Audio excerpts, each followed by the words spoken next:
Ffrindiau a mannau na welodd y byd.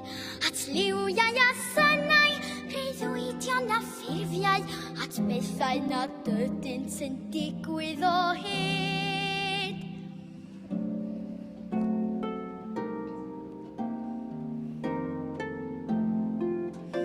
Mae byd y dychymig yn llawn anturiaethau, yn ofod a thrythau, yn foroedd a sedd. Mae plant yn oedolion a phobl yn fychan, does dim torri rheol, mae bywyd mor byr.